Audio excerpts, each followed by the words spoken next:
নমস্কার বন্ধুরা, আমি তোমাদের কিরণ দা। কথা হচ্ছে কি, আমি আজকে যেটা করব সেটা হচ্ছে তোমাদেরকে দেখাচ্ছি। মানে ভাত আর কিন্তু ডাল চাপিয়ে দিয়েছি, আর রান্নাঘরের অবস্থা দেখো। আর আমি এখন আলু কাটাটা তোমাদেরকে দেখাবো, ঠিক আছে? তোমরা দেখতে থাকো, এই হচ্ছে ব্যাপার। তো বন্ধুরা, তোমরা যে এতটা ভালোবাসা দিচ্ছ এই জন্য অসংখ্য অসংখ্য ধন্যবাদ। আর কথা হচ্ছে কি, আমার শরীর তো সবসময় ভালো থাকে না, তোমরা তো জানো। তো কালকেও রান্না করেছিলাম না, তোমরা তো দেখেছো। ওই মুড়ি খেয়ে ওষুধ খেয়ে শুয়ে পড়েছিলাম। একদিন রান্না করে একদিন করি না, এই হচ্ছে ব্যাপার। এইভাবেই কিন্তু দিন কেটে যাচ্ছে।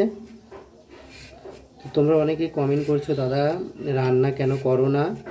তো এইভাবে তো শরীর থাকবে না। তো কথা হচ্ছে কি, দেখো কথা হচ্ছে কি, আমার না একা একা রান্না করতে ভালো লাগে না। দু এক দিন মানে প্রচণ্ড দুঃখ কষ্টের মধ্যেই তো আমাকে থাকতে হয়। তো সব মানে কথাগুলো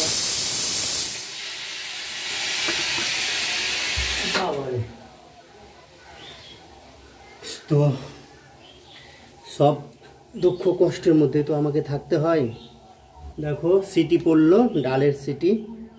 আমি ও মাগো লাগছে। তো এইভাবে কিন্তু আমি সব কেটে নিচ্ছি আলুগুলো। তো অনেক দুঃখ কষ্টের মধ্যে আমাকে থাকতে হয়। তো কথা হচ্ছে কিছু কিছু টাইমে দেখো আমি নিজে নিজেই কান্না করি। তোমরা তো দেখতে পাও ভিডিওগুলো। তো এরকমভাবে মনে পড়ে যায় সব কথাগুলো, জানো, মনে পড়ে যায় তখন আর নিজেকে সামলাতে পারি না আর কি। তো এইভাবেই একটু জেদ করতে হচ্ছে। কেন সেটি বাবা, এ দেখো কী অবস্থা, সিটিটা দেখো লোতে দিয়ে রাখি। তো যাই হোক বন্ধুরা, এইভাবেই কিন্তু দেখো আলুগুলো কেটে নিচ্ছি। আর কালকে রান্না করিনি, পরশু দিনের এটা। একদিন রান্না করি না, ভালো লাগে না। মানে দেখো জলগুলো একটাও ভরা হয়নি, পুরো খালি পড়ে আছে। এ দেখো একটাও জল ভরা হয়নি।